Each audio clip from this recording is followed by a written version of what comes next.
Oh wait, it helps if I. Oh no, gosh, I've forgotten how to run anything. Doing? I've forgotten how to run everything. I pressed the wrong buttons. I went to our normal view because Brandon is back. Wait. Off assignment. Did you just say you went to your normal view and it excluded me? That's not the normal Yeah, view. because normally you're on assignment, and so it's the just Mike and I view. Yeah. Anyway, hello out there on this Sunday afternoon. I don't think we can call it a Sunday here in Willamette National Forest because we can call it a smoke day. Smo day. Sunday, smoky Sunday. Yeah, it's very smoky. We have a wildfire near us. And when we say near, it's like 15-ish miles away. That's pretty near. Wait, 15? Ish, yeah. It's only 15? I thought it was like 115. It's only 15 miles away? Yeah. That's close. What? No, because we talked about going to the Blackberry Jam Festival. But I thought, and then you're like, oh, we're going to be kind of close to the fire. But I thought it was like 115 miles away from us. Mike says he's not worried, so okay. no one should be worried. Don't panic. Grab your towel. I mean, we haven't heard yet, so we haven't heard any kind of we haven't gotten any alerts or anything that we need to like. And 15-ish miles away. And you've been in the house a couple of decades now, so it's had a good run. So maybe it's time anyway. Yeah. Oh man. Well, are we talking about the same fire?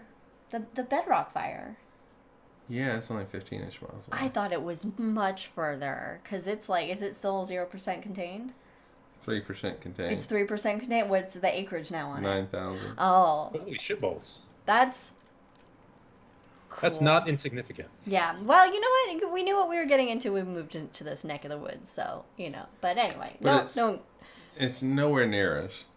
Yeah. So we're under no threat. Just the smoke. It's I went outside to let the dogs out earlier, and Brandon and they didn't do anything, and I was out there for maybe like less than a minute. Oh, it was 2 minutes. Was it 2 minutes? I came back inside, and my hair smelled like smoke. Like sitting around a campfire, and I was like, "You got to be kidding me! I just showered." Anyway. It did. I had to take. Yeah, I was like, "No, smell it." And it was like, "Yeah, no, it does." But she walked out and went like this. Oh, that's like me. She was. I was shooing the dogs. I was shooing them to go potty. I was like, "Go potty, go." Anyway, all right. Who's starting it? I'm starting it. I'm running it. By the way, Jack will not be joining us in this on the show today. He is in Joshua Tree, where it's 113 degrees. So yeah, nothing. Not that's just poor planning on Jack's part. Says the Phoenix boy, yeah. You don't go to Joshua Tree in the summertime. He's from Iowa. He doesn't know how to handle those temperatures. His beard is gonna catch on fire. It's just instantly. So I told him to stay cool. So I hope he's being safe and stays cool. But did he pop his collar or give you finger guns? That's cool. I can imagine. Is he gonna do like the YouTube photo spread in Joshua Tree? We're just hanging out with the trees. Yeah, he has one posing at each tree. Yeah, I don't think you can touch them, but. Well, they're spiky, right? Well, yeah, they're spiky, but also I don't think you might be allowed to touch them. Oh, they're protected. But having said it, I don't know. I'm assuming there are a couple of Loraxes because they protect the trees. Anyway. All right. We've become Loraxes. We ready? Brandon, count it down. And in 5, 4. Hey everyone, welcome to another episode of Cosmos with Cosmos. I'm Liz. I'm Mike. I'm Brandon. Hey yo! Look at that cool guy. We have another edition of High in the Sky for another edition? Another edition coming up for August 2023. Is it our first one? I thought this was going to be our first one. No, you've gotten high in the sky so many times you've forgotten all the other ones.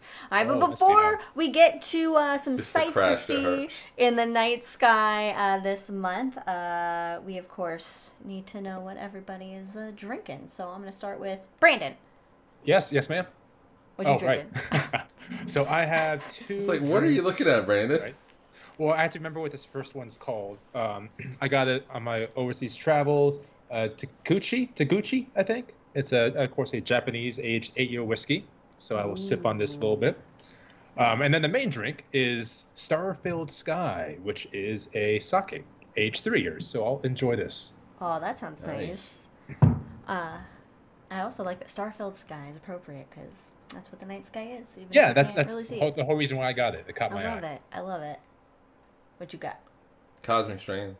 Cosmic Strands. It's a Moscow Mule, really is what it is. But it's obviously got vodka,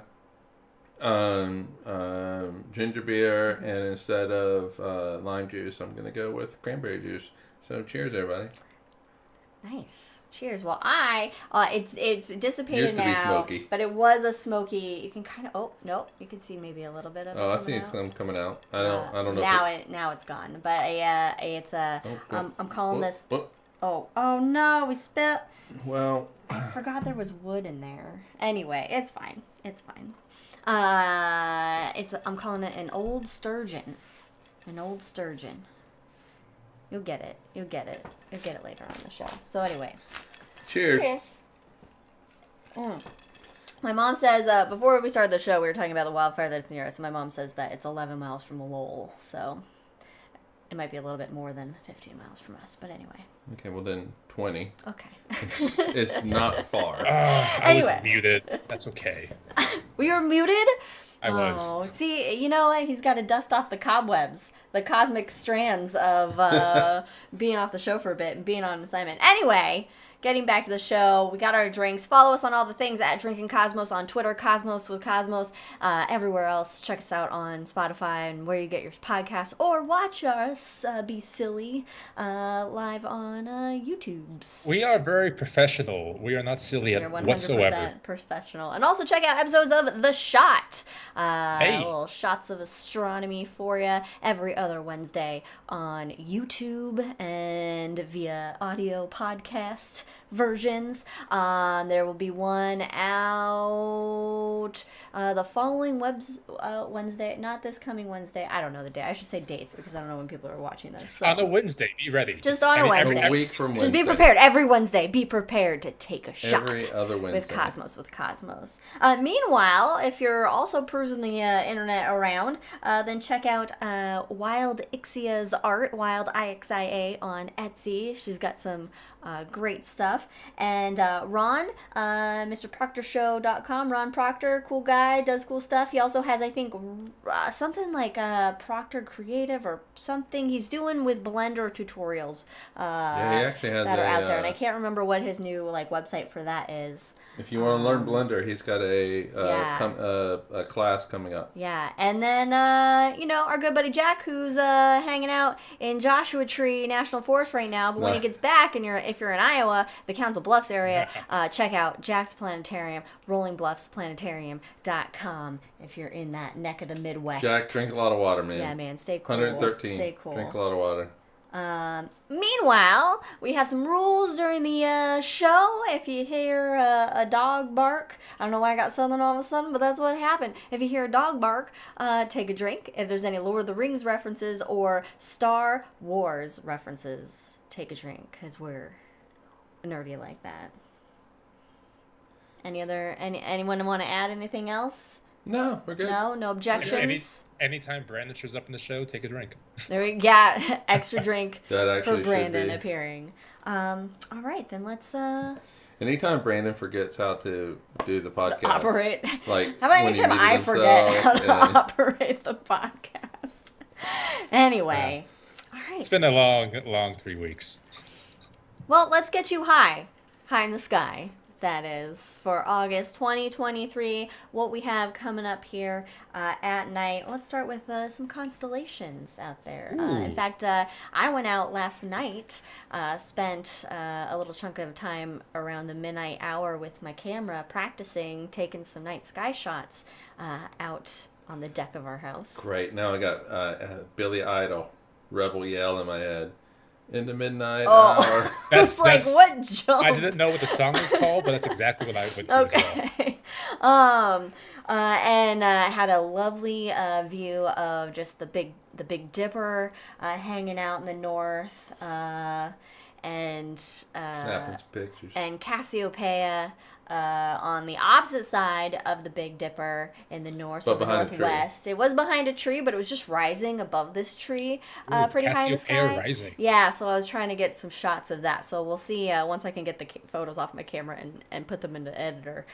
We'll see what we can get out of that. But meanwhile, you can see both of those. One, the Big Dipper being an asterism, but the constellation is Ursa Major, which we've talked about a plethora of times on this show. We heard plethora a lot recently as a word, and so I'm just bringing it back. It's not plethora, it's plethora. Like you enunciate? Do I say it wrong? Plethora. I always thought it was plethora. Plethora. You know what? I suppose there's a plethora of ways of saying it. Yes. See, you know what? It works. I'm sticking with it. So both of those. Well, we've heard it a lot in the past couple of days. We have. A plethorous amount. Anyway. Sorry, it sounds like a dinosaur. Plethorasaur. Plethorous. We got to get off this topic. I know. All right. So in the north, consistently throughout the year, no matter the month, you're going to find what is most recognizable as the Big Dipper, Ursa Major, and Cassiopeia. Now, depending on what time it is in the evening, it might be blocked by the horizon. And depending where on Earth you're at as well. Okay, in the northern hemisphere, let me specify. I had discovered this year that the sky is very different in different parts of the world. Yes, because you've been to the southern hemisphere a lot. You've been able to see like just a weird sky. It's like, where's the North Star? Oh, right. I'm dumb. There is none. So in the northern hemisphere, which is what we're going to primarily focus on, because that's where we live. That's that's main audience, and then that's also just the sky we see at night. So check those out. And they both circle the North Star, of course, Polaris. So the Big Dipper point, that's the last two stars at the edge of its bowl, point right at Polaris. Just follow them on till the next brightest star you hit. And bada boom, bada bing. There it is. Podcast. Doobie-doobie-doobie-doo. Meanwhile, another constellation coming up here is a zodiacal constellation, if you will. Good old Sagittarius, the archer, the centaur archer, half man, half horse. Also known as Phil. Phil. From Hercules. Oh, from Hercules. Yeah. Oh, the movie, the Disney animated Mercury. Okay, so my Hercules brain goes immediately to Kevin Sorbo's. Right, when he and Xena hooked up now and then. Yeah, it's fun. Yeah. Is your foot all right? My foot's fine. I'm just... Anyway, so Sagittarius will be to the southern sky, and what you're really kind of going to be able to spot, and what's easy to identify it as, is look for a grouping of stars that resembles a teapot.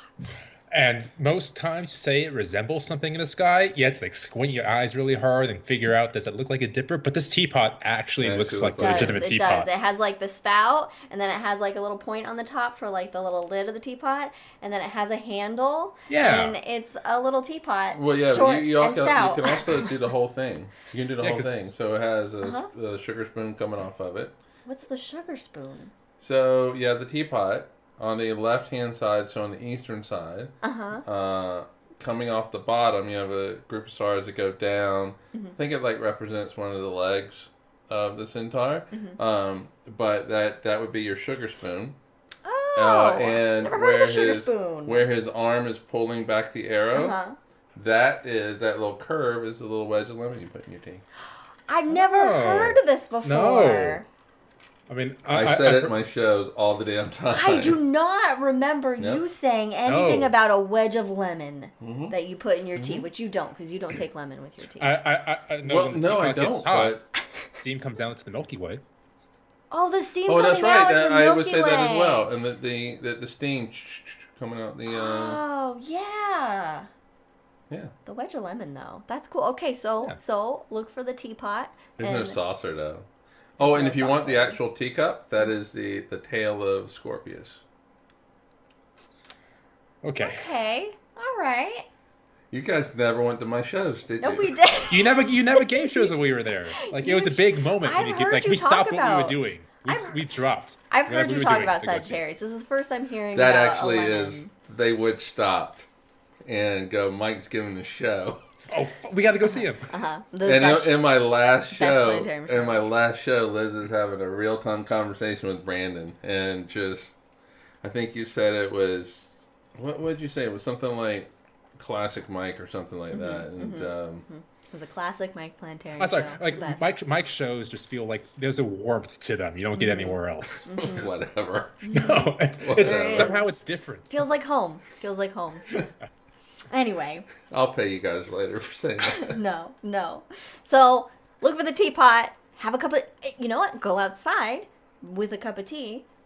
Oh, shit. That's good. But caffeine free, because otherwise you'll be staying up all night. Unless that's your goal. Because you want to stay up all night and look at the sky. Maybe you've crossed 12 time zones and you just need to revitalize your internal body clock. Yes. Anyway. Yes. So no one specific. Meanwhile, oh gosh, I added okay. Planets. The planets coming up at night. Where are we? Okay. Saturn is going to be visible throughout the entire month of August. It's going to rise early in the evening, and it's going to be up all night. Woohoo! It's going to be partying. See? It's had some caffeine-infused tea because it wants to stay up all night and hang out. Saturn's like, I'm here to party. It's here to party. Exactly. All night. Even though it's like isn't it like the old man of like all the... Kronos, yeah. Uranus, yeah. Yeah, so... Is that what he's supposed to be? Because I thought Saturn was supposed to be the Roman god of agriculture. Well, Saturn is Droopy Droop's dad, if I'm not mistaken. I might have to do some further research and see. Yeah. Is Jack whining? Oh, I don't know. Anyway, all right. Thought I heard like a slight little dog whine. You're coming up with crazy stuff today. All right.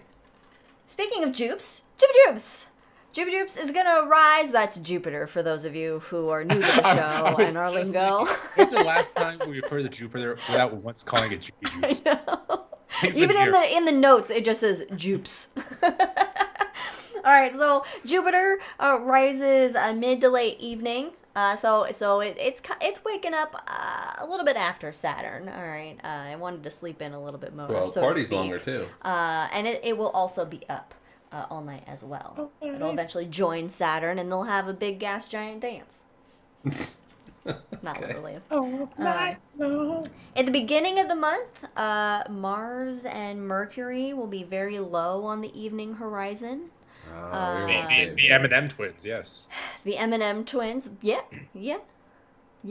But yeah, if you're surrounded by mountains, you're not going to really see them. You really kind of need like a flat. So Phoenix, maybe. Joshua Tree, yeah. Joshua Tree. Iowa. Iowa. Yeah, the flat places have the better chance of seeing Italy. Mercury. We can keep naming flat places on the planet. Antarctica is quite flat some places. It's got big mountains, though. It does have big mountains, but it's also in the southern hemisphere, so I don't know... The ocean. The ocean. Oh, the ocean. Anywhere in the ocean. Anywhere in the ocean. And you know, guys, what are we doing? Just the Earth in general is pretty goddamn flat. So. It's turtles all the way down. Now, at the end of August, Venus will make her way up. Yes, thank you. She will be on the early eastern morning horizon at the end of August. So Venus is not hanging out with us anymore. Venus has set for our nighttime skies, so it's up during the day, but Venus isn't that bright. The sun still blocks it out. Basically, only the moon can supersede the strength of the brightness of the sun, and we can see only the moon can supersede the sun. Yes. I like how that sounds. Sounds like what would happen during an eclipse. Moon supersedes the sun. All right. I'm good with that. Checks out. All right, cool. Oh, cool. All right. Some other shit that's going to be happening. Aside from planets and constellations. But August, we will not have but one. But we shall have 2 supermoons in August. 2 supermoons. The first the first full moon of August, which is on August 1st, and it's called the Sturgeon moon. That sounds a little fishy to me. Yes, exactly. I'm going to take a drink to Brandon's. So, according to the Old Farmer's Almanac, you know, those old farmers, August full moon was traditionally called the sturgeon moon because the giant sturgeon of the Great Lakes and Lake Champlain were most readily caught during this part of summer. That's fun.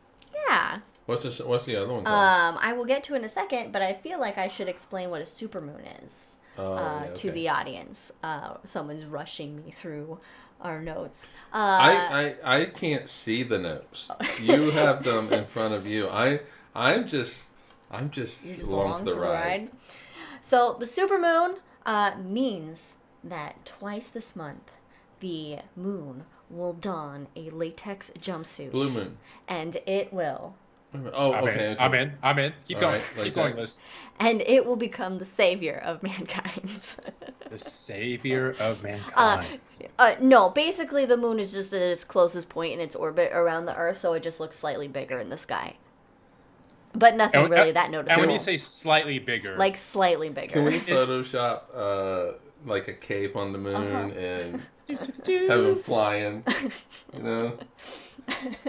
Instead of the bunny in the moon, it's a Superman in the moon or something. Anyway. So the first one, the sturgeon moon. The second full moon, the second super moon, is on August 31st. So practically 1 month later. And it's a full blue moon. And it's a blue moon because whenever there are 2 full moons in 1 month, it's called a blue moon. Happens once every blue moon. And that's 13 months? I think it's every 13 it's about months. 2.5 years, I think. Roughly. Oh, every 2.5 years? Yeah. So it's a rare event. So not only do we have a blue moon situation with 2 full moons in 1 month, but we also have 2 super moons in 1 month. Well, that's cool. Yeah. So is that like 1950 songs? Blue Moon. I need to look at the lyrics and find out. I was just thinking I of saw April you Moon. standing alone. Yeah. Without a dream Something. in your heart. I don't know if it's Blue Moon or April Moon that was a plot point in the cartoon series Batman Beyond. Need to remember that. Only you. But, hey, on August 32nd, a red sun rises. And according to the old gaffer, that means blood has been spilt that night. So once in a while, I like to throw in little tiny notes in the notes and see if I can ever get Liz to crack up during the podcast. This time she owned it. So what is the date? August 32nd. Okay, so September 1st. Oh, no. August 32nd. I'm very clear about that. August 32nd. Meanwhile... Oh, there's more. In the middle of the month, we have a fantastic light show that's going to appear. A glittering show of falling stars.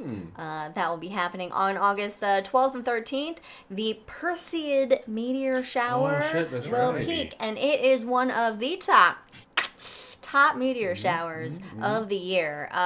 Basically, you can see they've seen up to like 200 meteors per hour during Perseids before. Now we can expect on average between like 50 to 70 meteors per hour. Yeah, we got a full moon. No. The Perseids is only gonna be 10% moon.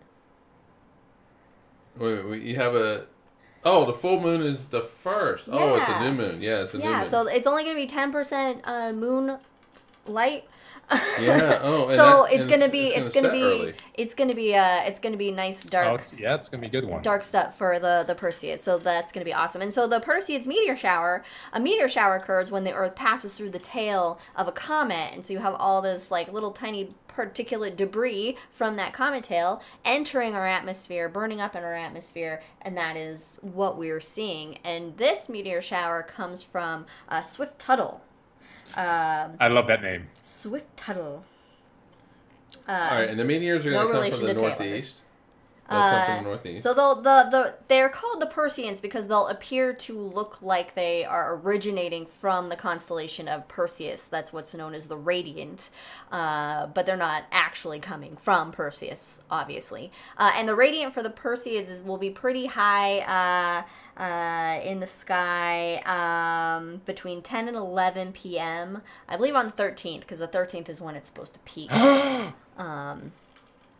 Sorry, I just saw something. I'm going to comment on something when you get there, but continue. Okay. All right. I gasped. So on August 14th, there could be like an extra like burst of meteors between 1 a.m. and 2:45 a.m. GMT. What does that mean? Greenwich. What's that in freedom time? I don't know what Greenwich Mean Time is. What time did you say? 1 a.m. 1 a.m. and 2:45 a.m. We're 8 hours behind Greenwich. So that's going to be around 5 p.m. All right, so that's the daytime, but it'll still be for us. Yeah. So on August 14th, this is when the Earth will pass through like an old dust trail that was left by Comet Swift-Tuttle back in 68 BC. Damn. I remember that day. Yeah, that's a good year. And so it's like passing through this like extra little tail remnants, and that'll cause like an extra burst to the meteor shower. Sorry. Is that confirmed, or is that they think that might happen? Well, it could be like where we don't really see a lot, but we could see, an extra. But Because it is every year confirmed. they say this. It is confirmed that we will. But the amount of meteors we see during this, how vibrant that burst is, so to speak, they don't know. I need to amend my previous statement. What I intended to say was 68 BC. Very good year. Almost as old as I am. Oh my gosh! And this is. We have so few of these. I gotta make up. I've been gone for like 6 years. All right. Now, what I found interesting was a typical Perseid meteoroid. So this is it's like this little particulate, like a grain of sand sized object that's in space. So when it's in space still, it's called a meteoroid. There we go. And so it's traveling at like 133,200 miles per hour when it hits the Earth's atmosphere. And it reaches temperatures of over 3,000 degrees as it burns up in the atmosphere. And most of these fragments are only visible when they're about 60 miles up in the sky, up in the air, from the ground. That's closer than the ISS. Yeah. So they're coming in hot. They're coming in hot. What made me gasp earlier is that in our Google Docs, meteoroid is underlined, and it says, maybe you want to call it meteor instead. Google Docs. Oh, no. Google Docs. We want meteoroid. Although, it could be, because technically it's moving at that speed the moment it hits Earth's atmosphere. Then it's a meteor. Right, but Earth's atmosphere is not the same. But as it's moving through space, either. As it's moving for, like, say one that isn't, as it's moving through space, it's traveling at over 133,000 miles per hour. And then we have to ask, relative to what? How fast is it traveling relative to the ground? Relative to the Earth. Whatever. Yes. This is why we have Fancy Physics Man here, to keep us on top of the science. Well, no, but that is very true. It's always... Yeah, it's always relative. Everything's relative. Everything is relative. Relativity all the way down. It's what? Relativity all the way down. It's relativity all the way down. That's relative.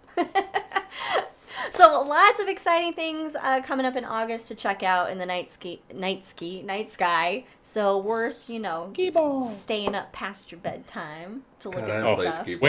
Way past. Yeah, I'm excited to practice more with my camera so that I can try to get some good shots if we see anything for the Perseids. And that's the 13th and 14th? Yeah, 12th and 13th. I will. So that's actually Friday and Saturday. Actually, I think off from work. I think my mom and our family friend Sally they might be coming on the 12th. 11th and 12th. I will actually be home that day. Ooh. Well, I get home. Wait, let me take it back. I get home at 5 p.m. and I leave the next day, but I think I might be able to catch a meteor shower between laundry. Oh man, yours would be so tired. But it's worth it. When do you leave again? Okay, hangover talk. That's hangover talk. Wednesday. All right, we got lots of stuff to see in the night sky. Hell yeah. Now, it is July currently. We're about to head into August. But we have recently celebrated James Webb Space Telescope's 1 year. Woohoo! 1 year in space. So we're gonna do a little. Wait. 1 year at L2. 1 year at taking pictures. Yeah. I was gonna ask. In space. Okay, I guess, yeah, all right. Where it's hanging out. The time at home. At its home launched, in L2. The time it's it 1 year launched since and took moving picture in. Was nonstop heart attack. Oh my Well, goodness. It was. Yes. It In fact, was. there's a good documentary on James Webb on It's Netflix. Fucking phenomenal. Yeah, it's really, so I encourage everybody Oh, to watch and it because it's all about like the launch, the and all that. preparation and testing and the launch and just how just so many things could have gone wrong. And my if God. one of those so many things went wrong, everything went wrong. Yeah, it was something like 300 How points of failure. how did it get Yeah. approved? Anyway, Well, that's a different story. This is good. This is good hangover talk as well. But let's celebrate James Webb hanging out at L2, collecting images, but not just these beautiful pictures, but also, science. Science. Science. That's what its job is there. It's not there as a fancy camera just to take pretty pictures. Its job is to do some science. What are you- Yes, I'm transitioning to Okay. space. We're in space now. You see, you didn't tell me we were doing this kind of stuff. Oh. For those listening, That's neat. the visual is just space. All right. Wow. So recently, an image just came down from James Webb. This is its most recent image here of a tightly bound pair of actively forming stars, Herbig-Haro 4647. So I contemplated calling it right now. the Herbig-Haro. I don't know if I'm saying it right, Herbig-Haro, but essentially the two stars where you see the big there's like this big X. If you Google the image, there's a big X of like bright red in the center, and that's where those two stars are that are forming. And it takes stars millions of years to form, and these are only a few thousand years old. Ooh, So they're fresh. Yeah, they're fresh. They're just just getting started. Like if they were cookies, you took them out of the oven, they would still be really doughy. Yeah, which is also kind of the best kind of cookies. But they're in the image. There are these like orangey, reddish like lobes that are coming out from the sides of them. And this is material that has been shot out from those stars as they kind of like repeatedly like inject and ingest all the gases that are there. And it's like they're burping. They're just burping. It's a very chaotic like, environment. like babies are always burping and farting. You know? That's a good way to put it, yeah. Yeah. So yeah, very chaotic environment, but this is just such a gorgeous image. How far apart are the stars? I did not get that information at all. They're really close. Nor did I look at how far. I forgot to write down how far away this was. Yeah, but they're really close to us. each other, But if I remember right. Yeah, the stars are really. So there's a lot of violent activity. I mean, there's a lot of violence when just one star is forming in its own cloud of gas and dust. You've got two stars that are forming there pretty close. That's going to be not any place you want to jump into, really, to be honest. So that is the most recent bit of science and the most recent beautiful image that has come out from James Webb. Something else that recently it detected was water vapor in a rocky planet forming zone. I love when we discover water vapor somewhere. It makes me happy. Picture that. I do not have a picture of it because we don't have a picture of it. Do we need to come back to us? I can go back to us. You did not inform me of what. I know. I just kind of was. You I took just an thought audible. that That's a sports term. I also kind of forgot about them as well. So I am fine with. Don't get me wrong. I just want to. So planetary system PDS 70. Say it with a good astronomy voice. Planetary system PDS 70. I'm Emily Watson. I'm Emily Watson. It's 370 light years away. It has an inner disk and an outer disk of gas and dust that are separated by a 5 billion mile wide gap. Holy astronomy, huge. Batman. That's even further from the sun to Pluto. Yeah. Just for perspective. Just huge. And 2 known planets are within that gap, 2 gas giant planets. And so what James Webb did is it discovered a water vapor in the inner ring of gas and dust. Now, no planets have been detected there yet, but this is a typical area where rocky planets would form. They have discovered other materials that basically are the building blocks of those rocky planets. And so seeing water vapor there, that means like they're going to form with water already present. Yeah. So what you think it's going to be like next week that they form? Yes. Okay. Yeah. But I'm gonna say millions of years from now. Although they're only 370 light years away. So yeah, millions of years from now. Okay. Water is a volatile substance, so this is. I don't know huge. how. I didn't look at how much water vapor they found, but the fact that it's there in what is another chaotic environment that's happening. And warm environment. So that's why this is big, because water is volatile, so it's going to be influenced by that heat, and you shouldn't find a lot of it. Yeah. In the inner part of the solar system, you should find it in the outer part where it's colder, but for the inner part, you shouldn't find a lot. Yeah. So in any kind of amount, and so having it there is a big deal. Thank you, James Webb. I know, right? It's got a good nose. I think I heard Jack. Well, I don't know if anybody else heard him do a little bit. No, I can confirm negative. Oh, there we go. Now there it goes. I don't even know what he's barking at. Smoke.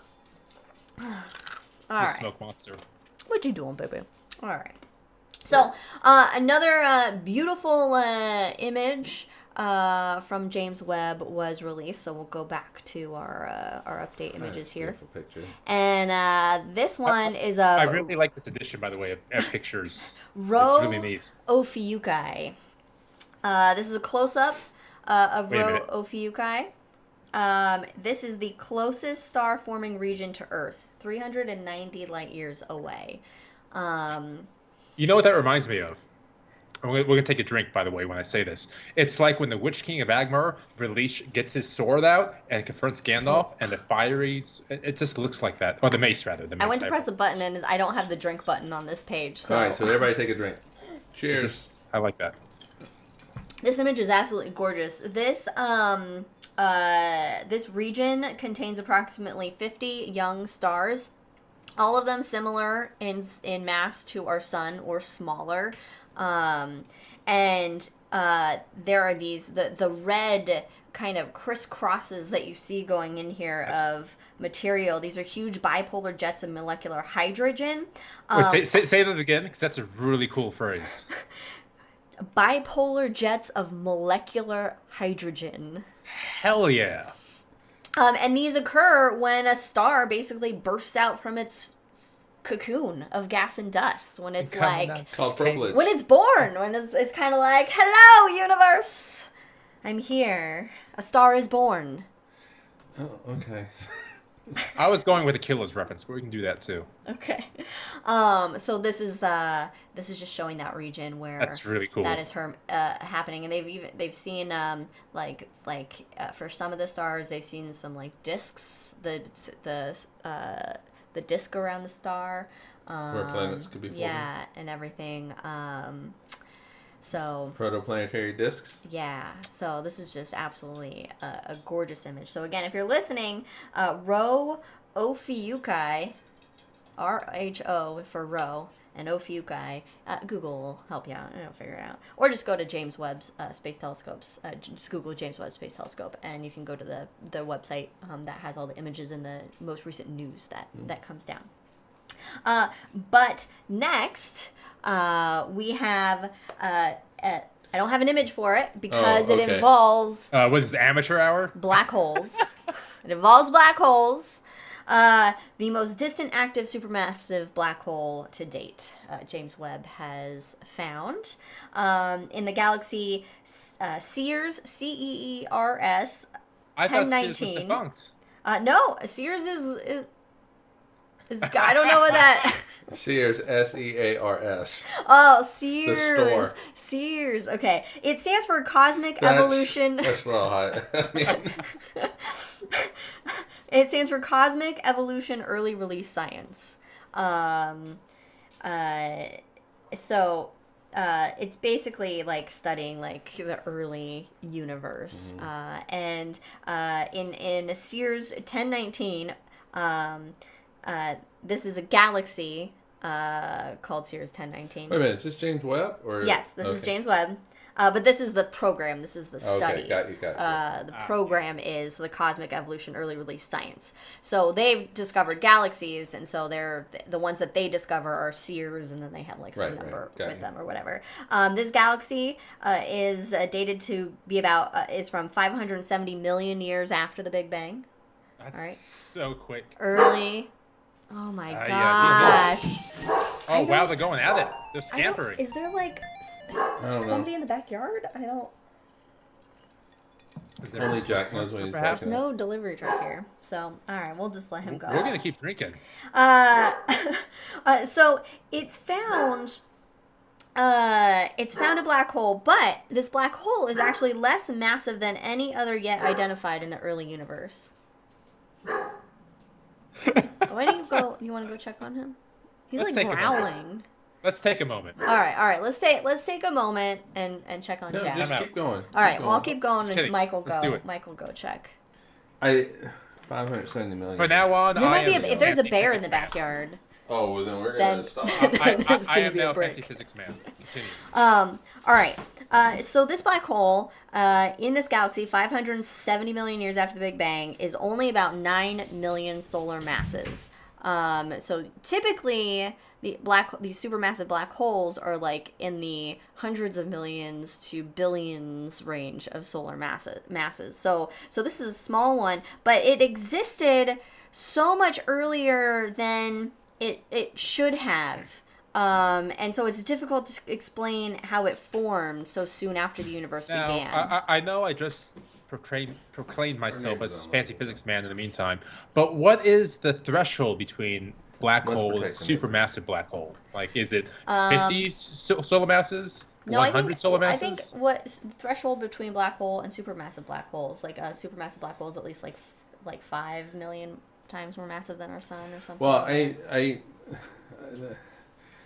there's no defined number because you have stellar mass black holes, and then you'll that's like the regular black hole. These are the regular black holes that we think of, and then you have the supermassive black holes. There is kind of a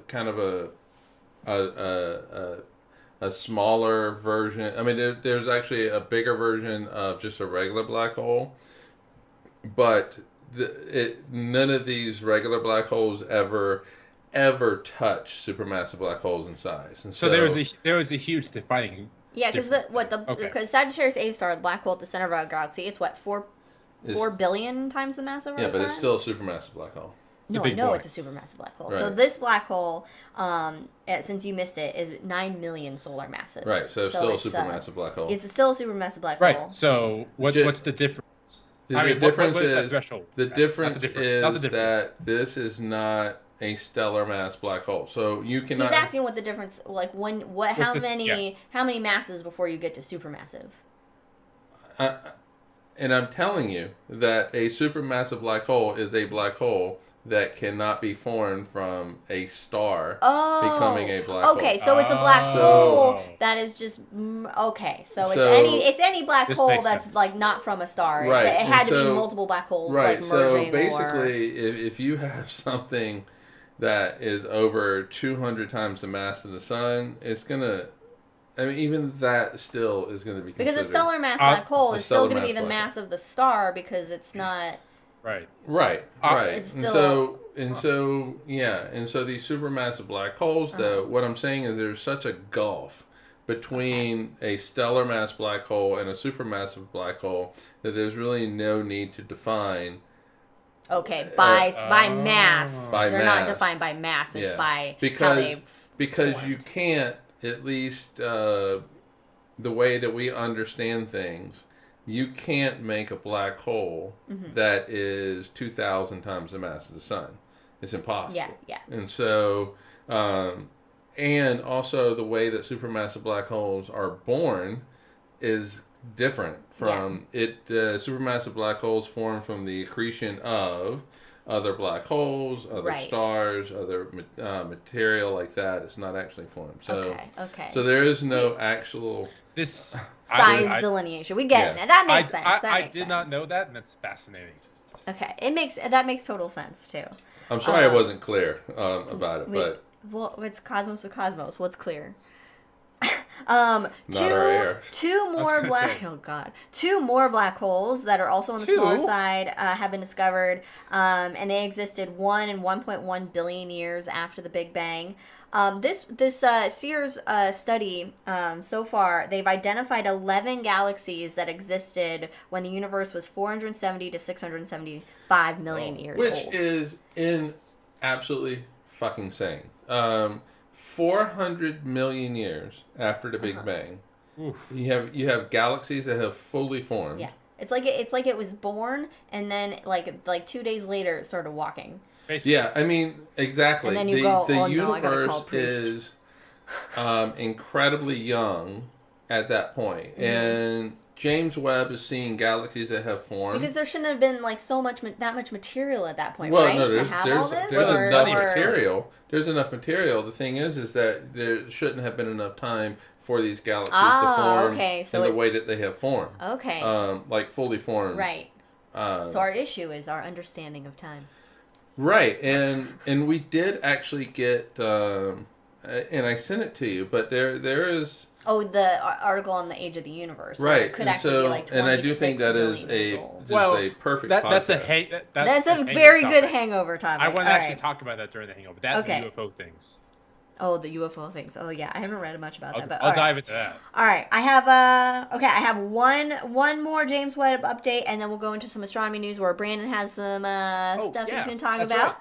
Right. And then we will close it up and go to the hangover. So, the last little image here for you from James Webb, and this is... basically, James Webb has identified the earliest strands of the cosmic web. Ooh. So the cosmic web, it's essentially like, imagine our universe being made up of sort of like this filament of galaxies. Strands. Cosmic strands. They're connected by like gas and dust between them, but then like you have strands. But then you have these voids in between them, like a spider web. Like think of a spider web, and then the gaps in between. I'm explaining for the audience that maybe doesn't know. No, they got you too. I think strands is a good description. This is what I have to deal with. All right. Man, this sake is really coming in strong today. So, all right. So you have strands of galaxies with voids in between them of nothingness. And then we say, hello, Brandon. Want to play a game? This is in our notes because I was typing out notes and then Brandon popped on, so then I started typing to him in the notes because Google Docs. Anyway, so what James Webb did is it discovered like this thread-like arrangement of 10 galaxies that existed just 830 million years after the Big Bang. So again, as we were previously discussing, that's still an early universe. And this structure is 3 million light years long, and it's basically held together. It's anchored by this very luminous quasar, which is a quasi-stellar object, as it's named, but it's really it's a voracious galaxy. It's a voracious young galaxy that's just so hungry. Nicely. It's like a teenager just quasi-stellar radio object. Ah, that's it. That's what the rest of it was. Thank you. That's why I have you here, to fill in the gaps in what I remember about things. So this filament will eventually evolve into a massive cluster of galaxies. And it's one of the earliest filamentary structures that people have ever found associated with a distant quasar. And this discovery comes from the Aspire project, which is a spectroscopic survey of biased halos in the reionization era. God, I love initialisms. Aspire. I love it so much. So their goal is to study the cosmic environments of the earliest black holes. And the program, it will observe 25 quasars that existed within the first billion years after the Big Bang, this is called the epoch of reionization. So, I mean... Epoch, okay. You said epic, like the Epic of Gilgamesh. I kind of got excited. Epoch. I don't pronounce things correctly. I never you surely pronounce do. things There's correctly. a plethora of words that I don't pronounce correctly. I don't either. But I'm going to blame it on my ears. But anyway, James Webb is just continuing to like surprise and amaze. And I mean, it's just a year since it's hit its destination spot and started actively, Its destination doing spot. shit. I'm sorry, I just made me laugh for some reason. It's only been a year. So and there's James so Webb many years left. There's just the amazing stuff that is going to come from James Webb is and that is already coming. And then it's already coming. You can just the very first image, the Hubble the James Webb, the deep field that James Webb took. If you listen to the scientists talking about it, they're like. Well, no, it was actually the Korean one, but still, it doesn't matter. The first images, they were like, we don't know what this is. We have no idea what this is and what's going on. They were supposed to be just like pictures to sate the public, and astronomers are looking at them like, oh my god, wait a minute, like they're getting science out of just these quick snapshots that were just to be like, here's what pretty pictures it can do. If you ever have the opportunity and to listen to like a live webcast of scientists explaining or talking about the new discoveries, do it, because they're so excited. It's fucking adorable, and I love it. Love it. Like anytime you can see like a Mars rover land on Mars or something land on the moon, people get so excited and happy. It just makes your day. It makes you feel good. It makes you feel good for humanity for like a second. There's hope. There's hope, people. It's a fool's hope. But hope nonetheless. I'll drink to that. It is Lord of the Rings. I know. Now we get to see Brandon get really excited when he talks about some astronomy news. Especially since he was in that part of the world for some of this stuff. I was in that subcontinent. That's right. So just about 2 weeks ago, whenever we're recording this right now. Works. Yeah, however time works, on July 14th, India, the ISRO, launched Chandrayaan-3. Which is a moon craft that will land in the southern pole of the moon. I like the term mooncraft. I don't know why I've never thought of the term mooncraft before. Yes, that's what it translates to. Mooncraft. It sounds really cool. I do like that. So, when's it gonna land? If I can ask real quick. When? Yeah. I think August 23rd. Cool, coming up. Yeah. So there were a couple of parts to this. This, of course, the lander, which his name is Vikram, and the rover, Pragyan. I've said those terribly wrong, but it's okay. As long as you're not giving anyone a thumbs up, you're fine. Different story about that. Join us in The Hangover, where you hear Brandon's stories and giving the thumbs up in Bangladesh. So in any case, let's kind of backtrack a little bit. So this is Chandrayaan-3. That means there were two others behind it. So Chandrayaan-1 was actually launched over a decade ago in 2008. Oh. And it was a lunar orbiter going just around the moon, hanging out. And the Indian space program actually has done fantastic leaps the last 20 years. Like it's phenomenal to watch. Its rocket launches out of this like forest, this giant lush forest it launches out of. It's gorgeous. Really? Yeah. Cool. That and JAXA, Japan, they have a great launch area. It's like a what do you want to call it? It's like a cove with waves lashing against the words I can't recall. But it's a less ocean. It's a cove. It looks beautiful. And then Chandrayaan-2 launched in 2019 and orbited the moon, and it's still orbiting to this day. And it's still getting science out of it. So there's still a lot of great science coming out. So yes, like Mike had asked, it's landing near the southern pole of the moon in August 23rd. And it has 3 main objectives behind it. Number 1 is take a drink because of Jack. Oh my gosh, Jack. I lost my control. Actually, that sounded more like a Leia bark, honestly. No, it was Jack. It was Jack. It was Jack? Okay. Jack's mad because I closed the door. What door? So he could watch the neighbor unload something. Oh. All right, so the first actual goal is to getting a lander to safely land on the moon. That's really the first goal. That's everybody's primary a big goal when you're going there. Chandrayaan 2 tried to have a lander land on the moon, but it failed because turns out space is hard. Space is hard. Objective number 2 is to observe and demonstrate the rover's capabilities on the moon. So basically prove that it can go up to 500 meters on the surface of the moon, which is still in itself extremely impressive. There have not been many rovers at all to land on the moon. We sent them all to Mars. Honestly, I think there have been more rovers on Mars than there have been the moon. I think so, yeah. That's true. Yeah, I think that's a pretty safe bet.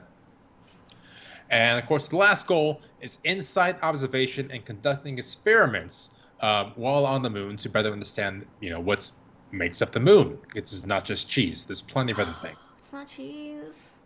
Especially on the southern hemisphere, the South Pole, where they think lots of water, ice water maybe. So we definitely want to check that out. Have we had anything other than like an orbiter like LRO really studying like the southern part?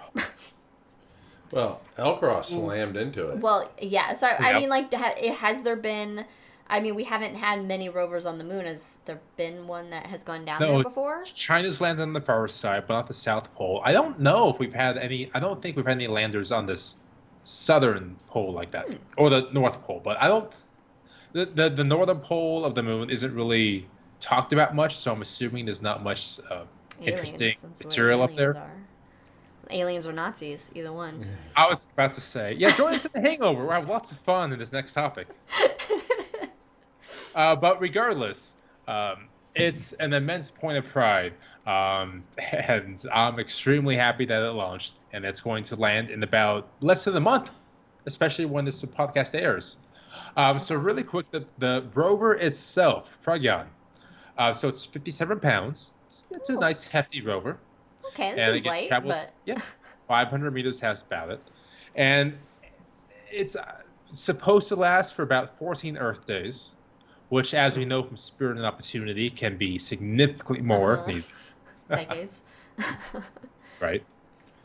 But it really wants to study the history of impacts, the presence of water ice in the soil, the composition of the surface, and just the general evolution of the atmosphere of Mars, because you can check that out by the moon. Soil. Thank you. I saw M and got excited. So I mean, we're both wearing Mars for sure. And my sake is almost gone. So yes, I saw M and got excited. There you go. So long story short, August 23rd. Check it out. It's going to be a lot of fun to see India land on the moon. That's awesome. Oh shit, we have podcasts in too. Oh, I'm sorry. No, it's 27th.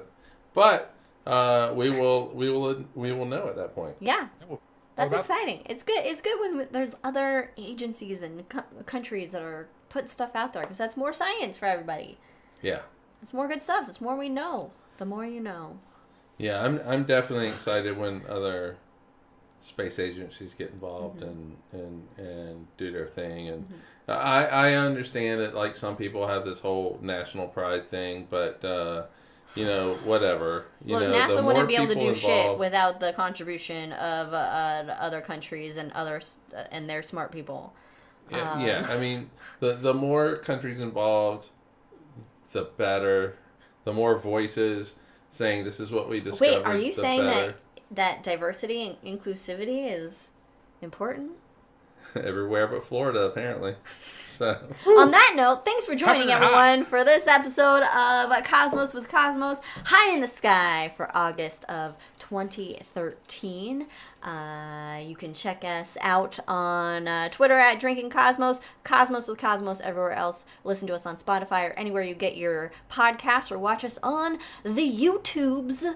and check out our little shots of astronomy called The Shot with Cosmos that come out every other Wednesdays. Thank you for joining us.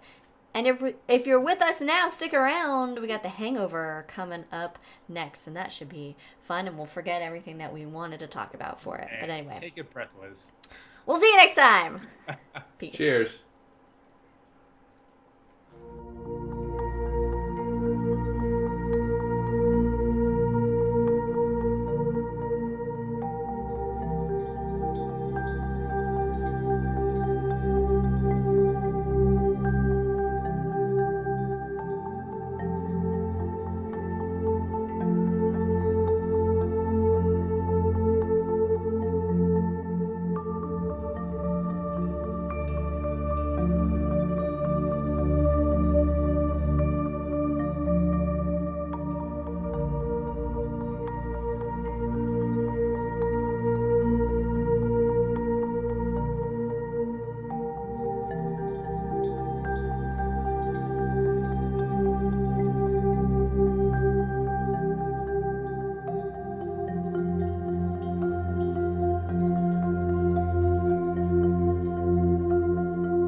Two. Come on, y'all make like half my shows. Wait.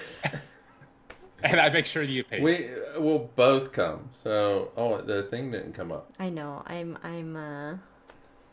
know. Well, hey folks, I'm looking at you now. Welcome to The Hangover. What are we talking about? The Hangover with Cosmos. What? I think the bigger question is, what aren't we talking about? I think we should start with Punk and Drublick and talk about... That's not what I want. Where's my chat? Just don't call me white. Don't call me white! Don't call me white! They did play that song. They did play that song. They did play it. I don't know. I'm trying to find where chat... Oh, there's chat. Why is chat? Oh, I didn't update the chat stream. URL. So That's what I forgot to do. This is why while it's a you do hangover, that, everybody. while you do that, I can talk. Yeah, let's do it. So Pennywise played before. They played before NoFX, and they tried to guess the songs that NoFX was going to play, and one of the songs that they guessed was "Kill All the White Man," and I was like, I wish Brandon were here because it really was like a solid punk version of it, and because "Kill All the White Man" is a reggae song, but it's but Pennywise, they really brought the hardcore to it. It was great. Nice. It was great. That was fun. All right, so that's our punk and grubbler. Hey, everybody. Oh, you know what? We got to go back to the main episode and answer a question from my mom. Just real fast. In the main episode, if you decide to skip it and just or you just like to hang over for the hangover. Hey, you just like to hang out for the hangover. All right, anyway. Yeah. So we were showing a James Webb update, and one of the images is this image of strands, early cosmic strands. My mom asked what the circles are, and those are, nice. I believe, the galaxies that have been identified to be a part of that filament. Wait. I think. This is the picture associated with the article, so. Sorry, I didn't see that question on my YouTube. Something, let me refresh here. It was like up. It was before we even broke for the hangover. Before we even went. Yeah, it was. Oh, there it is. Okay. Yeah, Liz had moved to the next topic, and that's when it. That's when we saw it came up in the chat. Yeah, so the galaxies and it may have been submitted prior, but we saw it in the chat after we moved on. Those have been identified as being a part of that. The strand of galaxies, that filament there, and you know what? And that bright one in the upper right, that might be the quasar, but I don't know because it's really bright. But I mean, this image was associated with the article, so it seems quasi-esque. Yeah, quasi-stellar. Quasi-stellar radio source. So there you go. Anyway, back to the hangover. So quasars are really bright in the radio. That's how we discover them. Mm-hmm. But they're galaxies, and what you're seeing is what you're really seeing is a black hole at the center, just eating a bunch of shit. Oh yeah, it's just consuming like a motherfucker. It's like the Pac-Man of the universe. 10 teenage boys.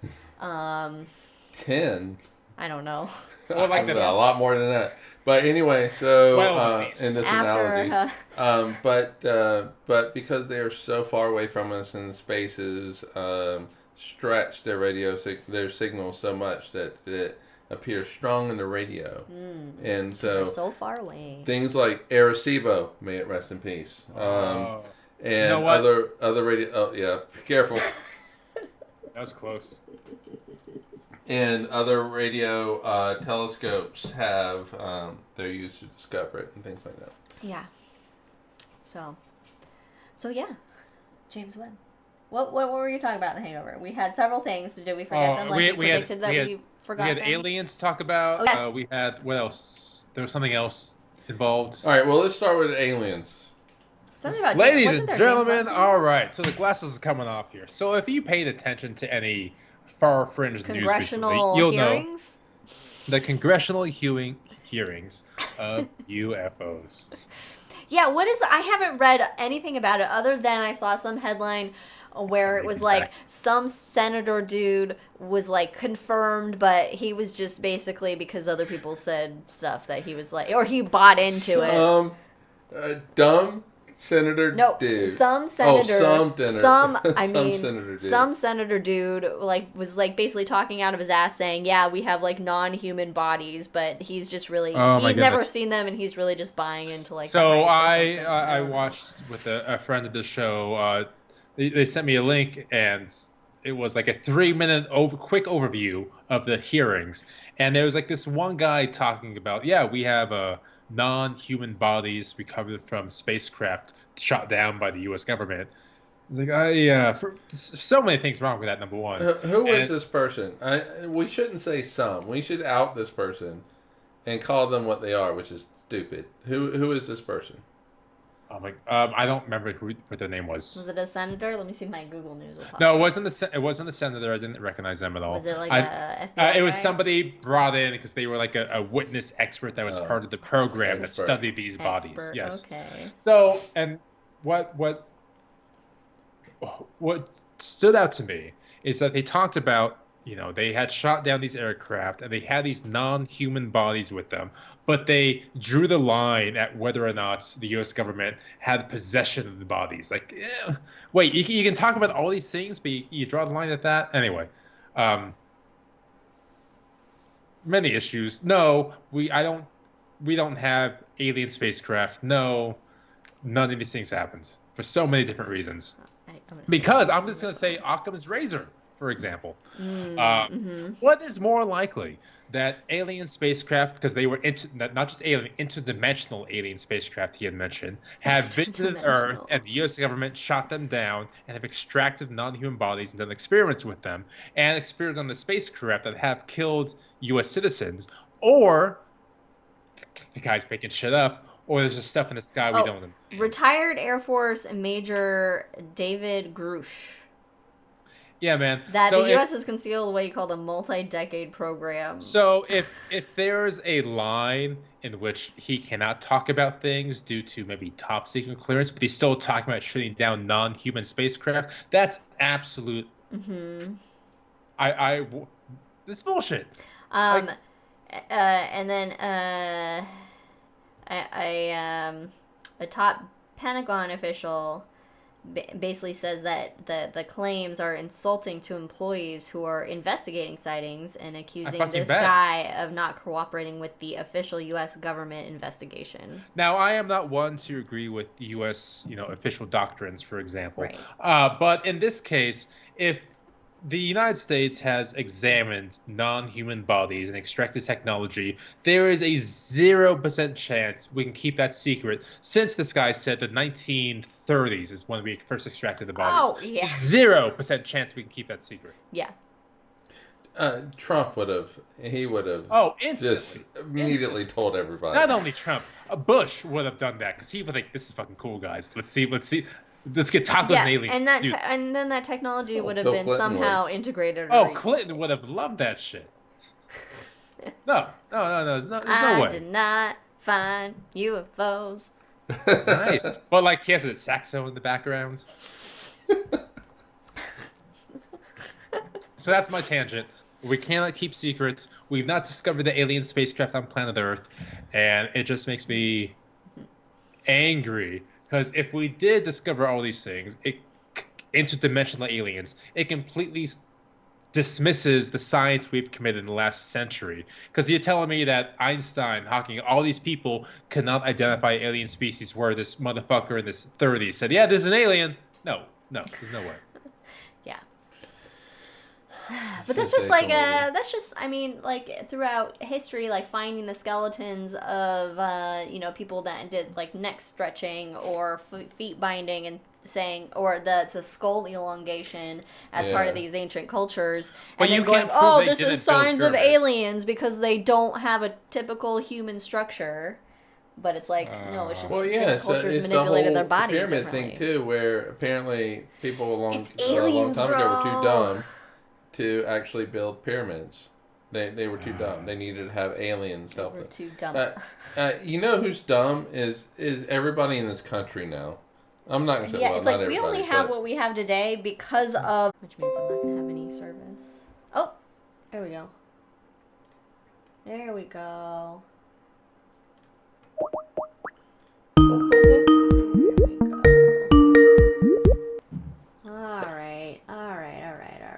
Hey, I think we lost internet. We lost total. Welcome back, my friends, to the show that never ends. Oh, when we come back, you should address Katie's question. And just let her know August 23rd. And not 2013. Yes. All right. I think we're coming back live. Which is still true. There we go. Well, yeah, but she also thought 2013. Oh, no. Are we back? Are we back? I don't know. Are we doing it? I don't know. I don't know if it's come back yet. Let me have another drink then. I think that's the last thing that any of us need.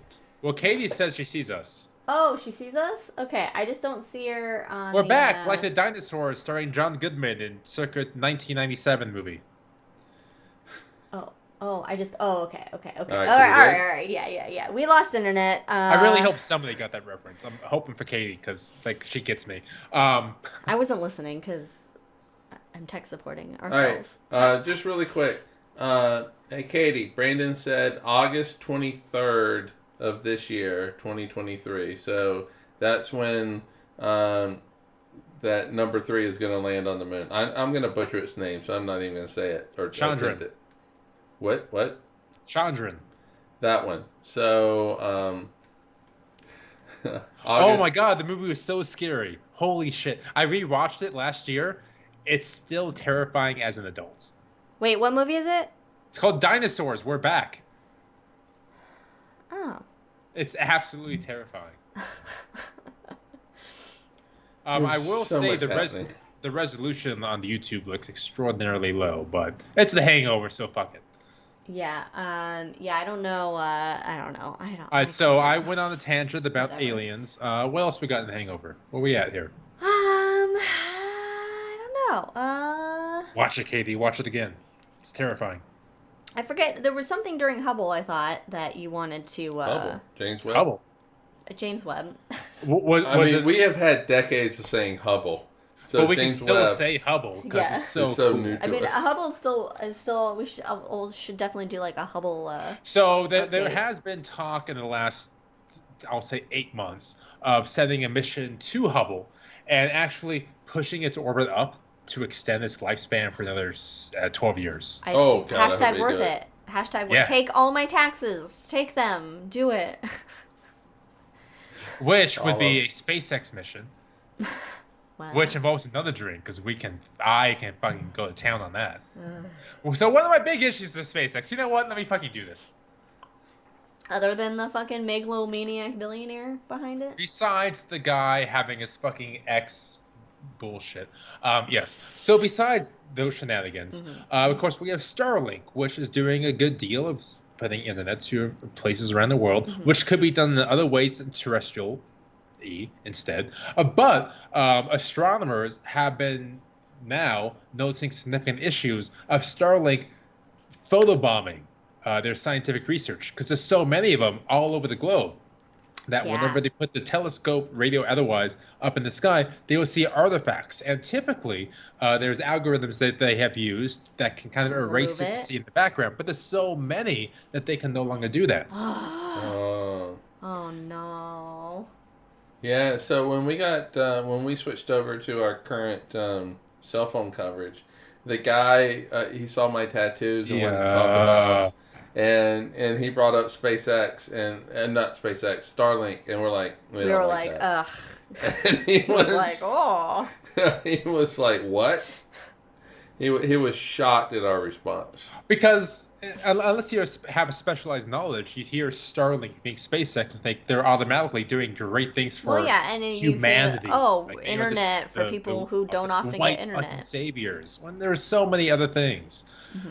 Yeah, and we do want everybody to have internet and all of that, but like Brandon said, there's other ways you can do it. Yeah. Welcome to the Hangover.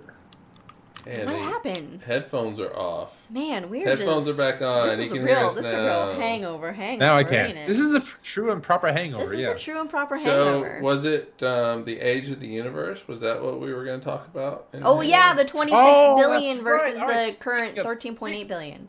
Speaking of fucking SpaceX and the X.com, whatever guy. Are they going to change the name Twitter? Okay, I won't. No, we don't. They really have. So fun fact, I deleted Twitter from my phone a couple days ago and other social medias because I just wanted to completely purge. And it was a weird life not having any of that. You're not going to do any social for us then anymore. Which is why I downloaded it today, so I was ready to go. It's fine. I got it covered. I downloaded But he doesn't do social the Meta business suite so I can... I don't know what's going on. Anyway, that's a different subject than the hangover. The hangover. So us texting while we... Which is just the three of us. Yeah, basically. Where was I at? I was ranting on the about... 13.8 billion year old universe versus Oh, the that's 27. right. So it came up, the universe is older than we perceive by magnitudes, and it was okay, whatever, probably not. And then Elon fucking Musk re-X'd it or whatever the fuck he did to give it more credence amongst the general public, and that's what pissed me the fuck off, because this has been a topic going around since the 60s. Shit. See, I didn't know that. Yeah, no, he did that. Yeah, You and fell into the X trap. No, it's a legit thought, but you see, I want to call it legitimate because it's been floating since the 60s and 70s, but apparently it's been disproven multiple times. But it's just been re-emerged recently. And so there was an article that the three of us sent around each other, and I never read it. And I said that this actually could be a great episode. And it was podcast episode, and is the universe basically 13.8 billion years old, or is it 27 billion years old? And like Brandon said, this idea has been going around for a while, for decades, that the universe is actually older than it really is. But this particular physicist, astrophysicist, whatever he is, he actually used some James Webb data. Wow. And in particular, some recent James Webb data that shows some galaxies that are what appear to be well-formed, much younger, at a younger date in the universe, so 400 to 500 million years after the Big Bang. That covers some of the articles or the update stuff we talked about in the main episode, those early galaxies. But then can it just be that our estimation on how long it takes galaxies to form be off versus the whole age of the universe? Or so many other things. Yeah. And so, it does boil down to that. Yeah. And it basically means that we have an incomplete understanding how things form. It doesn't mean that you need to double the age of the universe. But more likely. I did not know that Musk my fucking God. escalated this. He did. I had no idea of that. And no. But the thing is that and I do think this still would be a good episode where you can kind of dive into it a little bit. But at the end of the day, there is just a real simple test that you could do, and if the age it turns out that there is a feature that if the universe is actually older and this guy is correct, that the further back in time that you look, the galaxy should appear a little more fuzzy.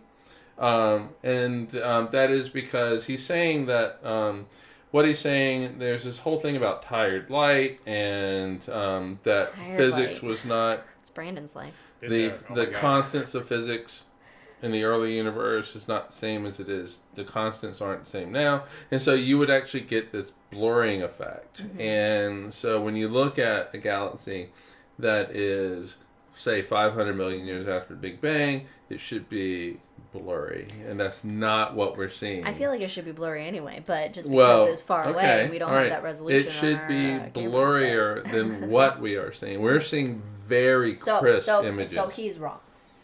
And most likely he's wrong. But doesn't the cosmic background radiation, doesn't that help us pinpoint the age of the universe even? It does. Right. It does help. Okay. And so, but what this physicist is saying... It does help.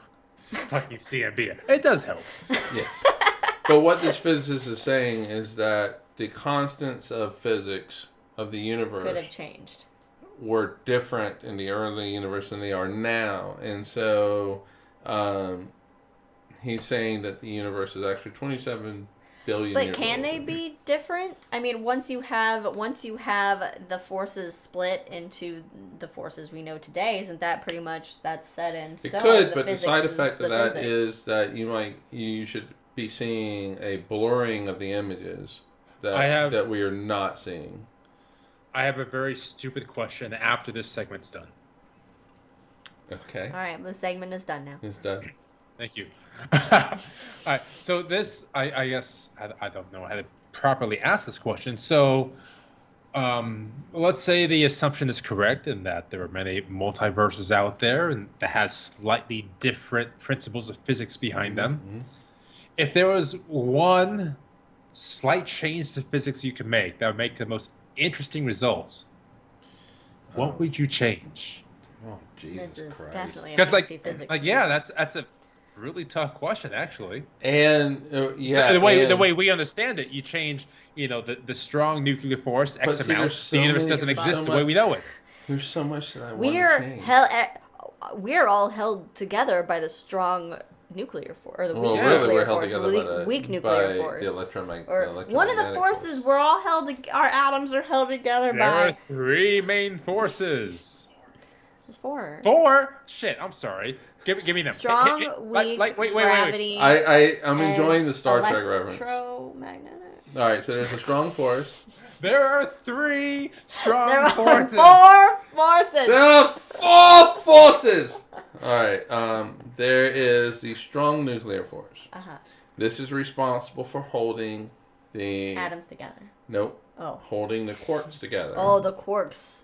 It's basically Leptons. holding the nucleus Okay, the together. leptons. Okay, it holds the nucleus together. Because protons are we know I just read about this in Bill Bryson's A Short History of Everything, but I can't love remember. that book so I can't much. remember shit that I read very so well. we know that we know that opposites attract, positives repel when Yes. we talk about electrical charges, right? Yes. And so the question is, how do you have all of these new protons that are concentrated in the nucleus? How are they held together? They're held together by the strong force. The strong force is interacting with the quarks that make up the protons and neutrons, He has a and it great holds burn, DS9. it holds the nucleus together. This strong force only it's a range force. It operates on a short range, and so Yeah, but it's stronger than gravity, right? everything. It's like a shit ton it is stronger a shit than ton like stronger. gravity's Oh, yeah. super weak. Like it's a shit ton strong, but it only works in like this tiny small distance. Right. So that's And why so- we don't feel it at all. Right, and so what it does ultimately is limit the size of an atom. You can only so an have atom can't be. right. You can only have so many protons That's so before the protons start repelling each other, and it's around 100. I mean, obviously it's more than that because you can make atoms bigger than that, but they don't last very long. Mm-hmm. But it's around 100. Okay. So the other short-range force is the weak nuclear force, and that is responsible for radioactive decay. Okay. And so that is the weak nuclear force. Okay. These are both short-range. Yes. So now you have long-range forces. Gravity. Gravity is one. And I love the idea of short range versus long range when it's just still minute. Uh-huh. Yeah. Except gravity can, of course, have a huge range, So now you have relatively speaking. the third force that you have in the first of these long-range forces that we're going to talk about is the electromagnetic force. Okay. And that is what the electromagnetic You see, force you get your light in is. your What is responsible for binding atoms to each other? So the different forces the different bonds that atoms have. Right. It is responsible for friction. It is responsible for It is responsible for the fact that we do not actually physically touch each other. Okay, so Brandon's like crazy fact that he loves is like a supernova is happening every second in the universe, Every right? second. Mine is the fact that we're not ever touching anything. That it's Never just touch. it just slightly hovers because there's that. Yeah. So you Is never that actually why touch. The Is that why electrons are humans pushing so against each other. lonely? What? That would be the entire universe because nothing in the universe could touch. There's nothing According you can touch in the to universe. standard law of physics. Even atoms do not touch each other. They just share an electron in this weird little dance that the electrons do. Yeah. So there is what like I put my hand supposedly on your knee right now, and really and truly my nervous system is feeling the electrons of your body pushing against the electrons of my body, and it Guys, sends a signal to my brain saying that we touch. Okay, We- now if I move my hand across you, what it's doing is my brain is feeling the friction of moving my my hand across your body, and what it's technically feeling is the imperfections in your body, in your skin. It's feeling. I don't. No. Never in the history of this podcast have I wanted to be high in a high podcast more than now. What it is feeling is my imperfections. Is the most romantic thing in the universe that's ever happened. Is the hills and the valleys of your skin, and it pushes against. Hey. It's like an Armageddon in the animal crackers. Oh, Ben Affleck and Elwin. Liv Tyler. Absolutely. So that's the third force. I guess I should drink to that. Sorry. Yeah, we'll drink to that. And the fourth to Arwen's Hills and Valleys. That's another drink for me. And the fourth force is gravity, which is the least understood of all the forces. We know that it's a geometrical force in a way. Because that was the earliest force known. That is the earliest force known. Yeah, that was the one. And it is... I don't know if that little... It's fine. Okay. It's fine. So, so that is Newton's apple. And so... Did he eat that apple? It's not part of the story. I would assume he was so lost in ecstasy that he just threw it on the ground. Okay. So, I mean, the story... Ecstasy. The story... Seed. Well, we all know what happened when Eve ate the apple, so... Yeah. Maybe that was the first gravity lesson. Maybe so. I don't know. So the story is that the apple fell and hit Newton in the head, and he came up with gravity. But what it really was... I'm sure it was exactly that simple. What if, bear with me here, what if when the apple hit Newton on the head, that's when he became his superhero self and became Johnny Appleseed? I thought you were going to say Jimmy Neutron. Well, that's going to be later on, like when Max Planck rolls around. Okay, that's fair, actually, yeah. So what really happened in the story... We have not seen Oppenheimer yet. Oppenheimer. I can't pronounce things. We've learned this in this episode. It's not a spoiler. Don't see it when you're tired. Oh my god, I fell asleep. Yeah. But it felt so bad because I loved all the Easter eggs they threw in there with the science people. So, for example, early on in the movie, when they're interviewing him, they bring in, they call it Mr. or Doctor, or Mr. Bush, who is Vannevar Bush, who was the science advisor to Truman in the Eisenhower presidential campaign. And it was just such a neat little thing for me. These are only Easter eggs that Brandon would know. Right, but Vannevar Bush, whose name rhymes with Beaver, by the way, he had the whole thing about that in his childhood. Yes, Vannevar Bush. He was. I'm sorry, I'll stop. We will see it eventually in theaters. I don't know, but we'll It's worth it. It's really fucking cool. I mean, I'd love to see it in theaters, but I mean. There's no. Unfortunately, there's no 70mm theaters or 35mm or the 35mm IMAXs anywhere near us. I looked. I googled it just to see if there was one in range. It's a good fucking movie. But and I have books to suggest to read afterwards as well. But for Oppenheimer, we needed to figure out how fucking neutrons and quarks and all that bullshit worked. We need to figure out the strong and weak nuclear forces in order for Oppenheimer to happen.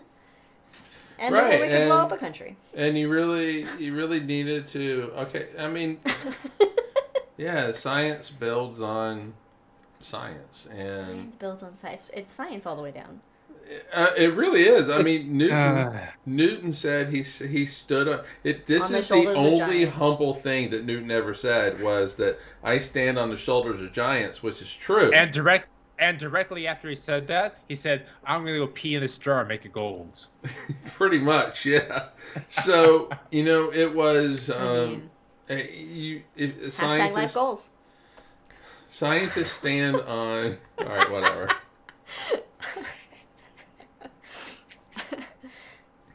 Cool. Welcome to The Hangover. Yeah. Did you just call me? Yeah, I did. Oh. Scientists stand on the shoulder. I know you're trying to make a serious I point, was, and we're being hooligans. So I apologize. No, for it's all right. No, let's go on. I mean, you do need to. You need to eventually, get the quantum for you to get to strong force and all that. I mean, our whole civilization is standing on other people's shoulders. Everything we've ever done is built on somebody discovering something first. Otherwise, we'd never make any progress or get anywhere. So then it's like, but what's interesting Mike's head's exploding. No, I mean, no, it's true. No, but yeah. What makes my head explode is that people don't understand that. They think that they have invented stuff. Right. There was like 10 years ago, there was this huge thing. It was when Obama was president. I think Obama said in a debate or somebody, maybe it was Hillary Clinton, that I want to say it was Hillary Clinton now, that said that to paraphrase it is that basically small business owners, they don't do what they think they do. They think that they invent shit, but everything that they do actually relies on the government in some kind of way. The government made the roads that allowed them to get their products out. Well, Rome made those. And so there was this whole, on the right side of the political spectrum, there was this whole thing about how, oh, no, you're saying that small business owners and business owners, large business owners, that they don't do, that they weren't creative, that they didn't just create this thing.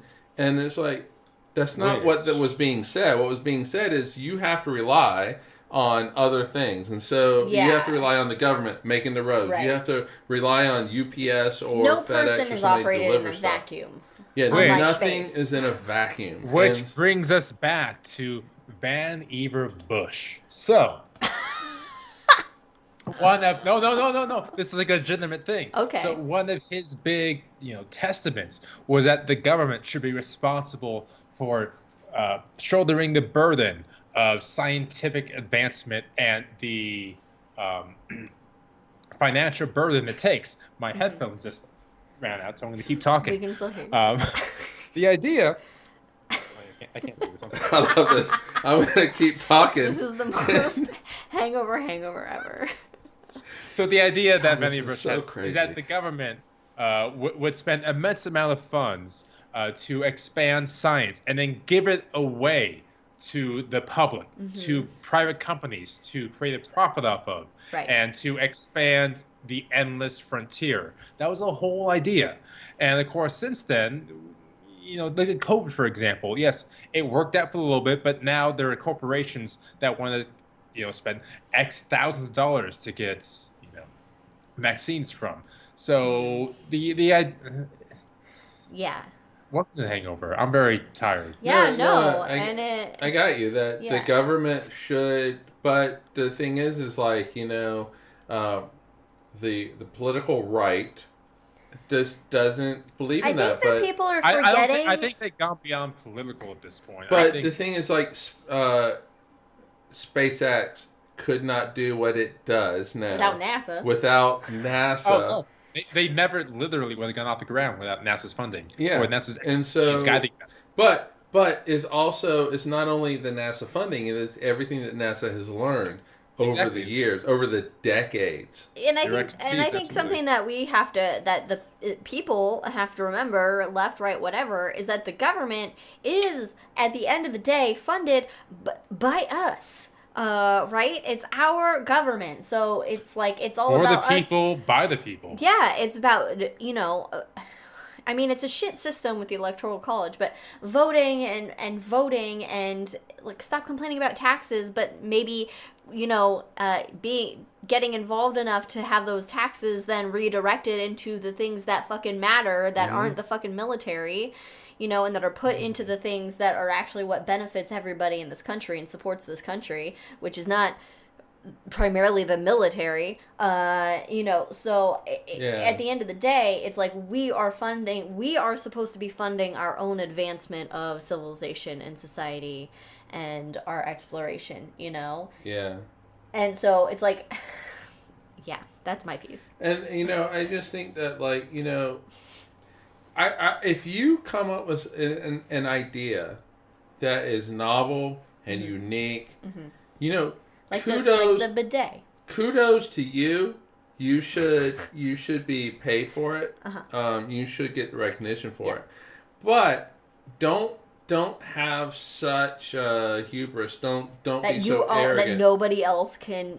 That somehow you invented this whole process when you do, like Newton, stand on giants. Right. The shoulders of giants. Okay, let's think about this. The bidet relies on what factors of physics, what factors of technology and wiring discoveries or whatever, right. Plumbing. So SpaceX, and I love what SpaceX is doing, but SpaceX, Elon Musk could not do what he did with SpaceX without NASA. Yeah. NASA could not do what it did without what's his face from Germany, Werner von Braun. Von Braun, yes. Or without some badass black women who could not do what he did without Robert Goddard. Okay. Who could not do without Hedy Lamarr because we need Wi-Fi. Yeah, I mean, and I do want to watch the thing on Netflix. Is it on Netflix? I think we might have watched that because it's from 2017. All right. But we can watch it again. But we did see it on Drunk History. But anyway, who could Robert Goddard could not do what he did without, Jules Verne. Back there, interestingly, sure. I was like Orlov. Yeah, or even to go back to Newton. Who couldn't do what he did without Galileo. Right. So... Or what anybody could have done without the Mayans before they found the zero. So... Somebody would eventually found the zero, but I'm just saying. Well, they did as well, but different cultures altogether. The Mayans found the zero first, right? And this hemisphere, absolutely. All right. Okay. All right. India actually discovered it as well. And so, simultaneously? Like concurrently. Oh, concurrently? Okay. Yeah. So, all right. So all you arrogant fuckers out there. Hey, me. I'm very arrogant. You stand on the shoulders of giants. The first humanoid that made fire, they get an originality award. They get the originality award. They get the discovery award of the speed. But even then, there was another motherfucker 12 miles away that got it within the same week who published the paper first. It's all about getting that publication. So you gotta publish first, people. It's like Galileo. Galileo and his telescope. He didn't invent it. The telescope. He just was like, oh, let me point this in but this he was up the the first sky. to turn it up. Yeah. But more importantly, he was the first to turn it up and then write shit down. Yeah. It's like who was Darwin's oh fuck. Who actually who wrote this, who was concurrently talking about the same thing of evolution. He was Russian, right? But he didn't write it down. But he didn't publish it first, and so there was some hiccup or some issue, and so Darwin gets the credit. Coming up with the ideas and then publishing it. Yeah. So. Yeah. And if you're a woman, just forget about it because you got a vagina. So, good luck. Yeah, but how many women have there been that discovered everything first, but then were a woman? And judging by history, maybe two. Throughout all of history. DNA, Bear Rubin. I'm sure a woman figured out fire first. They probably because did. the men were out hunting, and the women were back home in the cave getting bored playing with rocks. There's no proof for that. It's all about the penis. Do we even have anybody watching us? Are we just talking to ourselves? There's been nothing in chat. At this point, everybody, The Hangover, you don't have to stick around. The Hangover is just for us at this point. Which is a lot. I'm pretty sure that nobody is actually listening to us. I have a question for you, Mike. So this is being recorded, right? Yeah. Oh, but no, to go back to your original question, YouTube, there is so many constants in physics I'd want to change. I would want to change all of them just to see, just to see what it would. That is just the grandest experiment. Like if you were in a bubble, like a cube bubble outside, and like you get to watch. Yeah, you could survive it. Just bump gravity down by 0.1, Oh no! 0.0001. Let's bump it up. Oh, okay. Let's bump it up. Bump it up. Just to see it. What happens? Let's lower the strong force and see what happens. Everybody just make it a regular force. Oh, maybe that's what Thanos' glove did when he snapped. It actually altered the like the strong the force, space-time force. Oh, and that is what caused everything. It's like dudes were my car. Oh, but all right. I really love that idea. That alters the strong nuclear force. Or something like that. But the thing is, it's going to affect everything globally. Everything except not the universally. Universally, not just half of the. Were dogs affected? Would what? Were dogs affected? No. Well, first of all, we all know it's canon. All dogs go to heaven, so it doesn't matter. That's true. That's true. That's true. Well, what affects us is going to affect those dogs. Hey, we got somebody here for the madness, Katie. Thank you for joining us. Madness. What? She's a supportive sister. I'm glad somebody has a supportive sister. Oh, you know what? Your anyway, sister Brandon commented on one of our social posts. Brandon wanted to ask a question. Time, but... What's your question? Yeah, what's your question? Oh, and you held up a paper on Valles Marineris. That's like the hangover to hangover. Don't worry about that. Oh, okay. What was your question that apparently is to me? God, I don't know. I think it's how many gummy bears have you had in the last week? Was it more or less than one? It's less than one. Oh, I haven't had any I've had some bears. gummy bears. Hell yeah, listen to gummy bears. Gummy bears? Oh, shit. Do you need that beer? Oh, Federico connected 10 minutes ago. Federico's been with us for 10 minutes. Oh, Federico, you have no context for everything that you have witnessed in the past 10 minutes. Very quickly. This is the most hangover that we've had. He's from a holiday site. I'm sorry, Federico. Spanish. I know Italian. Italy gets like the whole month of August off. Where you at? We live in the worst country. Oh, you're just now figuring that out? Second to worst country. Third to worst country. America's we have freedom. I'm sorry, but Italy is a vacation site, Federico. I mean, there are plenty of worse places to live in, honestly. But I get where you're coming from. I mean, the pizza? I talked to my dad today. Well, I talked to my mom and dad. My mom was on a call, too. But my dad, somehow it came up. Oh, he was asking about Stephanie. And I was like, she wants to live in Oregon now. This is his eldest daughter. She wants to live in Oregon and all this kind of stuff. And my dad was like, well, if it were up to me, I would live in Italy. Italia. So, but then he said something about like, something about the mafia and not knowing because my dad is Italian. He's Italian, and the family lore is that we have Sicilian in us. Wait a minute, we have Sicilian in us, and that and I had to tell him. He said that when he got there, the mob might. The mob's just in America. Well, yeah, but I've seen Godfather too. That's not but true. I was like, Dad, the mob doesn't know who you are. Yeah. They Also, don't care. yeah. Who is Oh, he's in Italy, 60. So about 40 miles from home. They're at the beach. And I'm assuming he's as excited. Fun. Oh.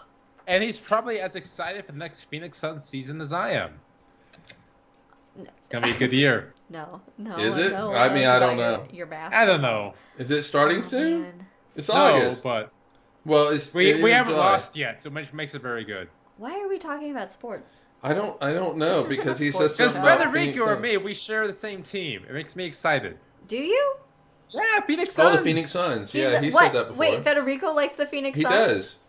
Where have you been last year? I'm not paying attention to anything related to sports, apparently, and what you talk about.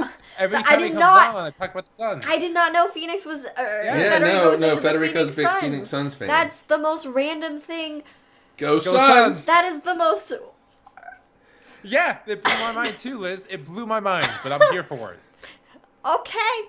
Yeah. All right. No, to be fair, Brandon has said that like I've a bunch of times. I never paid attention. I guess maybe because he started talking about basketball, so then I just my brain just... Meanwhile, I enjoy the conversations that Federico and I have about scientists and, LGBTQ, astronomy communicators. Right here. Federico gets around. Hanging out with Brandon on the suns and all.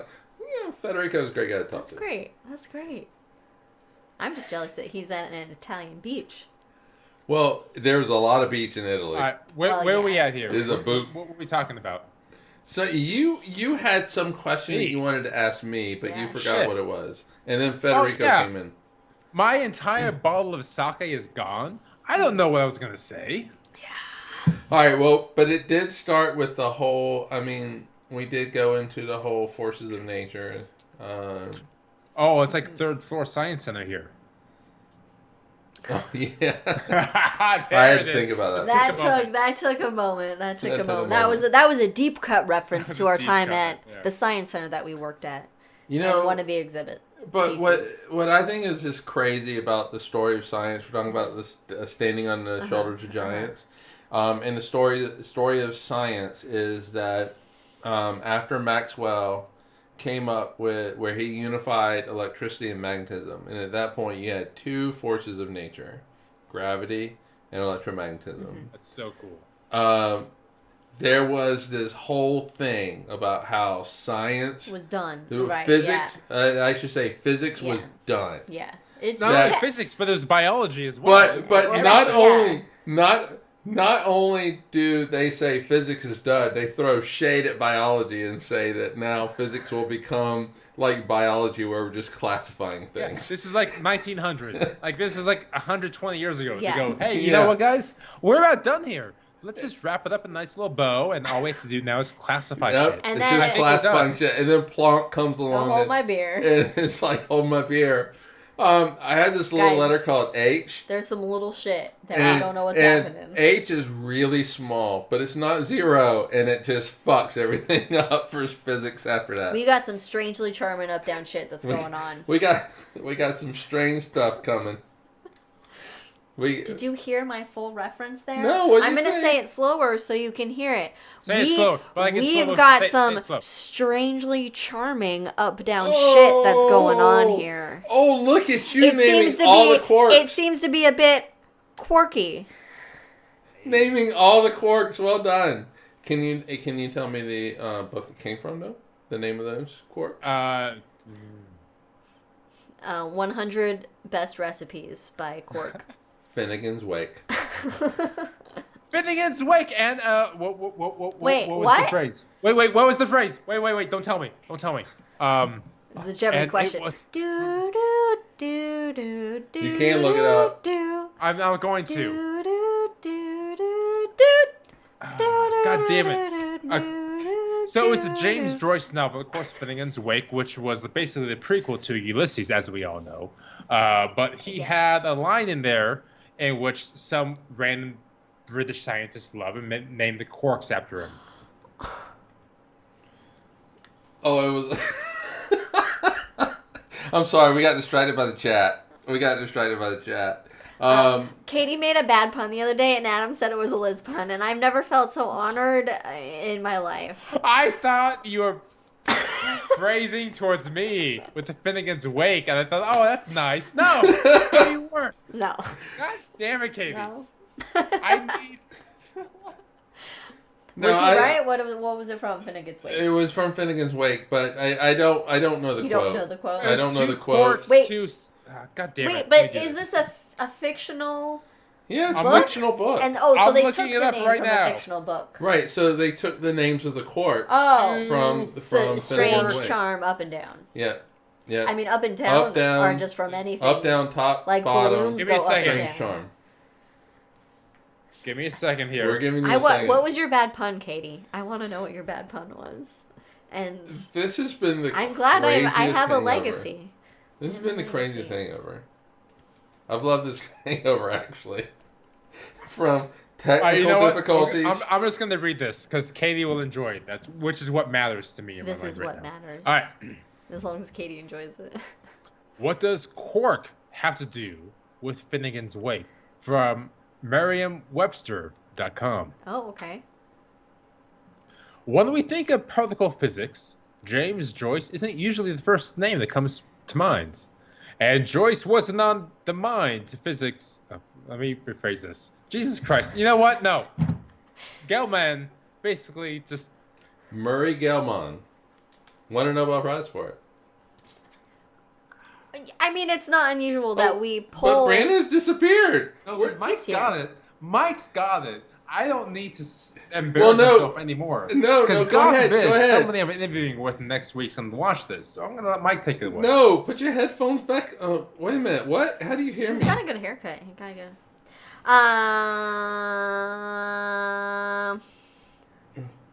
What? According to his own account, he, James Joyce, was in the habit of using names like squeak and squork for peculiar objects, and quark, rhyming with pork, came out at the time. Okay. Yeah. And then Gell-Mann saw that and ran with it. Yeah, so in the quantum physics comes out... 3 quarks for muster mark. There it is. 3 quarks of muster mark. That was the line I was looking for. Turns out there's 6. So. Well, you can't be witchy all the time. No. So there is a standard model in quantum physics that talks about how the interaction between the strong nuclear and electromagnetic forces. Well, yeah, and so quarks come out of that, and Murray Gell-Mann is the one who named these little weird things that are inside of protons and neutrons, and it was up and down, but the mathematics says like, well, hold on, there's something actually strange more here. than these. And then it went, oh, strange you know what? Charm. This is pretty charming. Yeah, and so up, down, top, bottom, and then strange and charm, and top, bottom. Top and bottom, so it's very LGBTQ. I was gonna say, in my head, I immediately thought, oh, so the gays get in here too. But I was like, I'll hold it. I'll hold on to it. So you'll let me do the I'll LGBTQ let you stuff. do it, and then I will then say, that gives me approval to be like, here's what came into my head, everybody. Yeah, so up and down is what we usually... the top and bottoms to go up and down. In a strangely charming way. God, this is the greatest hangover ever.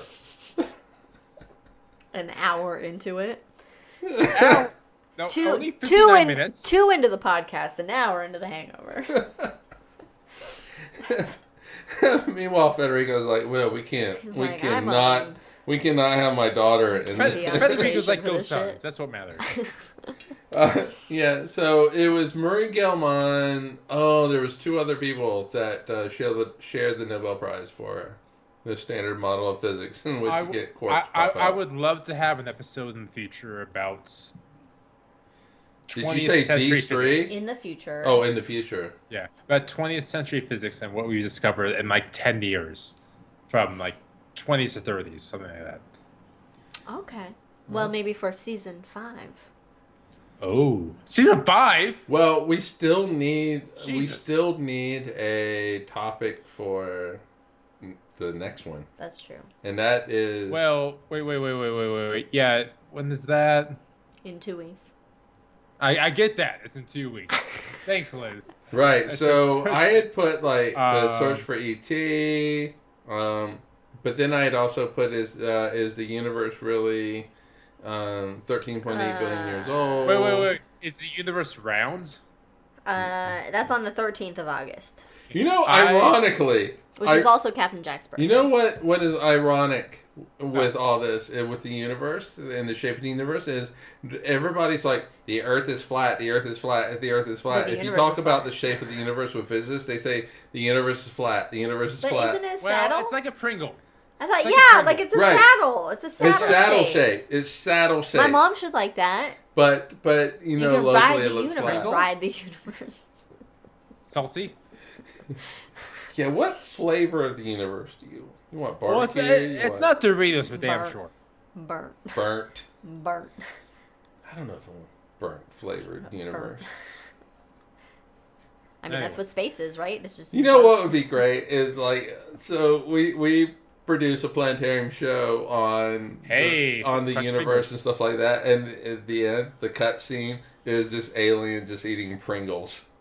Oh, it's like Men in Black, the first movie. With the marbles. When they're playing marbles, yes. With the marbles, Yeah. but it's that's a good idea. So, that's a nice little Easter egg to actual physics. During the Hangovers and Hangover here in a few minutes. We'll talk about that. It's good. All right. I think we gotta wrap it up. Yeah. Yeah. Liz, you're the host. Am I still? You no, are. You started So it. you started Brandon it. stole the hostship at the beginning of The Hangover. Oh, but the Hangover is just always the host. All right, everybody. Thanks for joining us on this episode of The Hangover with Cosmos, where it has been a ride. It's been a fucking ride, folks. Man, we've been on a ride. I should drink this. We hopped on that saddle and we just took a ride through various forms Go back and watch. Of everything. Follow us on all the things at Drinking Cosmos on Twitter, Cosmos with Cosmos everywhere else, including where you get your podcasts like Spotify, or check us out on YouTube and our little shot-sized bits of astronomy science called The Shot with Cosmos with Cosmos. I love The Shot so much. It's a good time. If you want something short where we just ramble about something cool about space, a quick check it out. espresso shot. Yeah, we got one that just came out. Limit. And they come out every other Wednesday. We So every Wednesday, just be prepared for a shot. But also every other Wednesday. You're gonna kill us with this whole. This is the second time you said every Wednesday. Every other Wednesday. I said every other Wednesday. You said every Wednesday. You did not hear my words. I said every other Wednesday. I'll review it in post. Thanks again for following us. We'll see you next time. Cheers, Peace everybody. out. Live long and prosper. Cheers. All right, motherfucker.